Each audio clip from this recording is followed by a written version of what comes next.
ঘটনা উল্টে গেল। যারা বলেছিল মক্কা প্যাক্ট শুধুমাত্র ইরানকে মোকাবেলা করার জন্য, তাদের এগেনস্টে আমি একটা ভিডিও দিয়েছিলাম এবং সেখানে আমি পরিপূর্ণভাবে বিশ্লেষণ করেছিলাম মক্কা প্যাক্ট কখনোই কোনোভাবে ইরানের বিরুদ্ধে কার্যকর হবে না, এবং এটি যদি ইরানের বিরুদ্ধে কার্যকর করতে চায় এটি কাগজ বা শ্বেতহস্তিতে পরিণত হবে। বন্ধুরা, সেই মক্কা প্যাক্টই এখন ইরানকে আমন্ত্রণ জানিয়েছে যোগদান করার জন্য। যদিও এখনও পর্যন্ত পাকিস্তান, তুরস্ক বা সৌদি আরবের তরফ থেকে এই সত্যতাটি নিশ্চিত করা হয়নি। তবে লেবানন ভিত্তিক সংবাদ মাধ্যম আল মায়াদিনের এক প্রতিবেদনে নিশ্চিত করা হয়েছে যে এই জোটে যোগদান করার জন্য ইতিমধ্যে ইরান আমন্ত্রণ পেয়েছে। বন্ধুরা, ইরান এবং মিশর মতো শক্তি যদি এই জোটে যোগদান করে ফেলে তাহলে জোটের কলেবর এবং সিদ্ধান্ত ব্যাপারটি ভিন্ন দিকে মোড় নেবে, এবং আমার কাছে যতদূর পর্যন্ত এটি মনে হচ্ছে এটি একটি অ্যান্টি ইসরায়েল মুভমেন্ট হিসেবে ভবিষ্যতে কাজ করতে পারে। মধ্যপ্রাচ্যের সামগ্রিক স্থিতিশীলতা রক্ষার্থে মূলত তুরস্ক, সৌদি আরব এবং পাকিস্তানের সমন্বয়ে মক্কা প্যাক্ট শুধুমাত্র যে ইরানকে টার্গেট করে হয়েছিল, এই আমন্ত্রণের মাধ্যমে সেই ব্যাপারটি ধূলিসাৎ হয়ে গেল। মধ্যপ্রাচ্যের বিশৃঙ্খলার জন্য কারা দায়ী এটি মধ্যপ্রাচ্যের প্রত্যেকটা দেশ জানে, আর এমন একটি প্যাক্টের জন্য বা এমন একটি জোটের জন্য ইরান পূর্ব থেকেই দাবি করে আসছিল। মধ্যপ্রাচ্যের মুসলিম দেশগুলোর সমন্বয়ে একটি বৃহত্তর সামরিক ঐক্য তৈরি হলে মূলত এখানে পার্শ্ববর্তী বিশৃঙ্খলা সৃষ্টিকারী পারমাণবিক শক্তিধর দেশটি আর ভবিষ্যতে ইচ্ছা অনিচ্ছা সত্ত্বেও মূলত নিজেদের অভ্যন্তরে বা অন্য দেশের অভ্যন্তরে আক্রমণ পরিচালনা করতে পারবে না নিজের মন মতো। মূলত এই দেশটির পরবর্তী টার্গেট ছিল তুরস্ক, কিন্তু তুরস্ক বলে দিয়েছে এর যথাযথ জবাব দেওয়া হবে। বন্ধুরা, জবাবহীন থাকবে না তুরস্কের অভ্যন্তরে যে কোনো ধরনের এই ধরনের অবৈধ কর্মকাণ্ড। সুতরাং এই দেশটি এখন কিভাবে দেখবে, অর্থাৎ মার্কিন যুক্তরাষ্ট্র এই মক্কা প্যাক্টকে এখন কিভাবে দেখবে? প্রথম দিকে মিস্টার ডোনাল্ড ট্রাম্প এই মক্কা প্যাক্টে স্বাগত জানিয়েছিলেন। এখন ইরান যদি এটির সাথে অন্তর্ভুক্ত হয় তাহলে কি তারা স্বাগত জানাবেন না সতর্ক বিশ্লেষণ করবেন? এখন দেখার বিষয় হলো এই মক্কা প্যাক্ট কীভাবে কাজ করে। যদি সামগ্রিক একটি স্থিতিশীলতা, সামরিক শিল্পের আদান প্রদান, গোয়েন্দা তথ্য বিনিময় এই বিষয়গুলোর প্রতি জোর দিয়ে একটি স্থিতিশীল মধ্যপ্রাচ্য তৈরির কাজে মূলত নবগঠিত এই সংগঠনটি কাজ করে, সেটি অত্যন্ত গুরুত্বপূর্ণভাবে মধ্যপ্রাচ্যের সামগ্রিক স্থিতিশীলতা রক্ষার ক্ষেত্রে ভূমিকা পালন করতে পারবে। তবে আমেরিকার উপরে অনেক কিছু নির্ভর করছে আর মধ্যপ্রাচ্যের এই দেশগুলোর উপরে।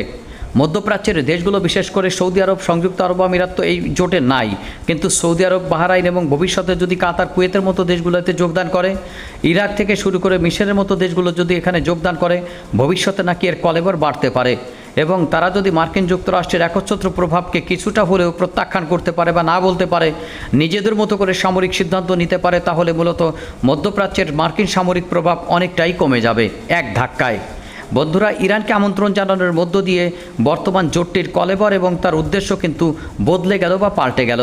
আর মার্কিন যুক্তরাষ্ট্র অ্যান্টি ইসরায়েল একটি জোটকে মধ্যপ্রাচ্যের বুকে মেনে নেবে, তারা কিভাবে এটিকে স্বাগত জানাবে না এটির বিরুদ্ধে কাজ করবে, এবং ইরান যদি এটির সাথে যুক্ত হয় ভবিষ্যতে সামগ্রিক জোটটির কার্যকলাপ কি হতে পারে? বন্ধুরা, আমরা একটু পরিপূর্ণভাবে আপনাদের সামনে তুলে ধরার চেষ্টা করব আসলে ইরানের এই আমন্ত্রণের বিষয়টি কিভাবে ব্যাখ্যা করা যায়। আশা করি শেষ পর্যন্ত আমাদের সাথে থাকবেন, তাহলে বুঝতে পারবেন মধ্যপ্রাচ্যের এই মুসলিম ন্যাটো আসলে ভবিষ্যতে ইসরায়েলি আগ্রাসন মোকাবেলার ক্ষেত্রে কোনভাবে কাজে লাগতে পারে। যদি সত্যি এই জোটটি তৈরি হয় এবং গঠিত হয় এবং নিজেদের মধ্যে স্বাধীনভাবে সিদ্ধান্ত গ্রহণ করতে পারে মার্কিন যুক্তরাষ্ট্র বা অন্য কোনো দেশের প্রভাব ছাড়াই, তাহলে নিজেদের অত্যন্ত গুরুত্বপূর্ণ এবং ভালোভাবে কাজে লাগাতে পারবে এই দেশটি। আর যদি এটি অ্যান্টি ইরানিয়ান কোনো মুভমেন্ট হয় তাহলে ওখানেই এটি মুখ থুবড়ে পড়বে। আমি বলেছিলাম সৌদি আরব, তুরস্ক এবং পাকিস্তানের নবগঠিত নিরাপত্তা জোট মক্কা প্যাক্ট ফর মিউচুয়াল ডিফেন্সে ইরানকে যোগদানের আমন্ত্রণ জানানো হয়েছে। লেবানন ভিত্তিক সংবাদ মাধ্যম আল মায়াদিনের এক প্রতিবেদনে জ্যেষ্ঠ ইরানি কর্মকর্তার বরাতে এই তথ্য নিশ্চিত করা হয়েছে। তবে এই আমন্ত্রণের বিষয়টি এখনও পর্যন্ত ইরানের পররাষ্ট্র মন্ত্রণালয় কিংবা চুক্তিতে থাকা কোনো দেশের পক্ষ থেকে আনুষ্ঠানিকভাবে নিশ্চিত করা হয়নি। ইরানের পার্লামেন্টের খানে মোল্লা বার্তা সংস্থার প্রধান মেহেদি রাহিম আল মায়াদিনকে জানান ইরান মক্কা চুক্তিতে যোগদানের জন্য আমন্ত্রণ পেয়েছে এবং বিষয়টি পর্যালোচনা করা হচ্ছে।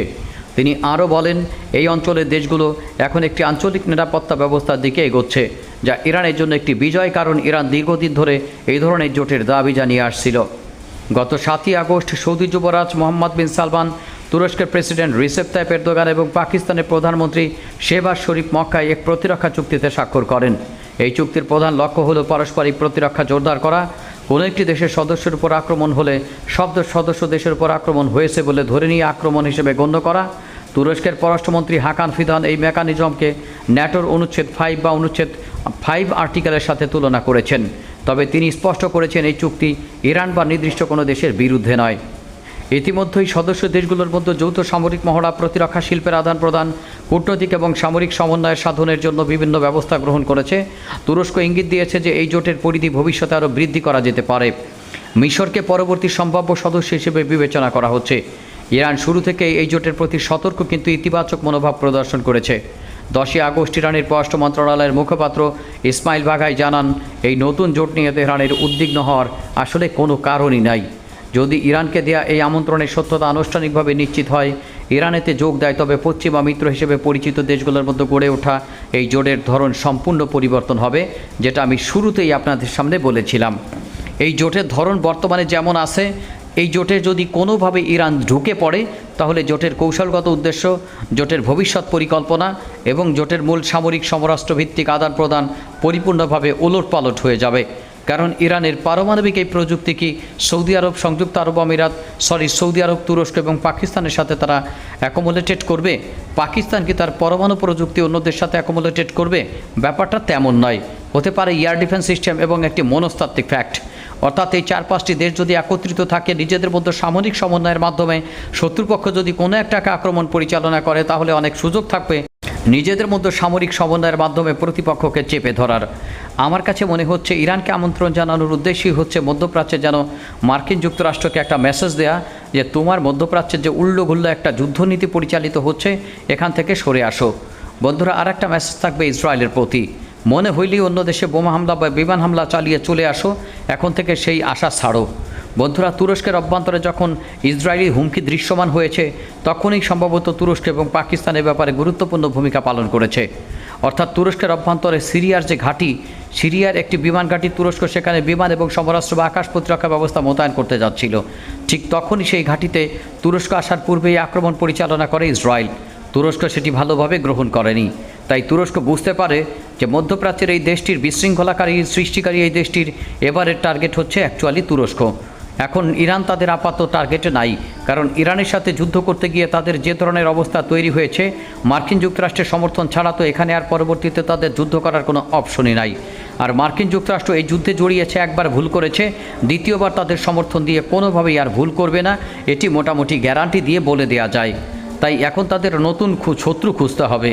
নতুন সূত্র খোঁজা ছাড়া মার্কিন যুক্তরাষ্ট্র এবং তাদের প্রেসিডেন্টকে তাদের অভ্যন্তরে যুদ্ধে টেনে আনা সম্ভব নয়। তাদের দেশের সামগ্রিক এবং স্থিতিশীল নিরাপত্তা ব্যবস্থা নির্ভর করে মধ্যপ্রাচ্যব্যাপী বিশৃঙ্খল অবস্থা সৃষ্টি করার মাধ্যমে। এটি একটি কাওয়াস পরিকল্পনা, অর্থাৎ মধ্যপ্রাচ্যের তাদের অবস্থান বাইরে সব জায়গায় কাওয়াস বা বিশৃঙ্খলা সৃষ্টি করার মাধ্যমে এই ছোট্ট দেশটির শৃঙ্খলা এবং তার স্থায়িত্ব আকারে কন্টিনিউ করা। বন্ধুরা, এগুলোকে বলা হয় এক প্রকার ভণ্ডামি এবং এই ষড়যন্ত্র বা ভণ্ডামি বেশি দিন টেকে না।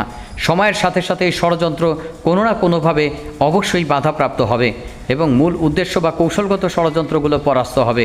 তাই যদি একটি নিয়ন্ত্রিত অবকাঠামো বা পরিকাঠামো বা নিরাপত্তা কাঠামোর ভিতরে মধ্যপ্রাচ্যের মুসলিম কান্ট্রিগুলো ঢুকে যেতে পারে, এর চেয়ে আর ভালো কিছু হয় না। আর তার সাথে যদি ইরানের মতো দেশ সংযুক্ত হয়ে যায়, তাহলে তো কেল্লা ফতে। বন্ধুরা, তখন এর কৌশলগত উদ্দেশ্য পুরোপুরি ভিন্ন হয়ে পাকিস্তান যে ভারতের বিরুদ্ধে ব্যবহার করবে সেই সিস্টেম আর থাকে না। সুতরাং এক এক দেশের এক এক লক্ষ্য ছিল। আমি তখন বলেছিলাম, যদি ইরানেতে যুক্ত হয়ে যায়, মধ্যপ্রাচ্য সহ পুরো এই প্যাকটির লক্ষ্য হবে মধ্যপ্রাচ্যের এই পারমাণবিক শক্তিধর মার্কিন যুক্তরাষ্ট্রের তাবেদার দেশটি। এ বিষয়ে কোনো সন্দেহ নেই এবং এই দেশটির ভবিষ্যৎ উস্কানি থেকে মধ্যপ্রাচ্য সহ এই দেশগুলোকে রক্ষা করাই হবে তার মূল উদ্দেশ্য। আমার কাছে তেমনই মনে হচ্ছে। ধন্যবাদ।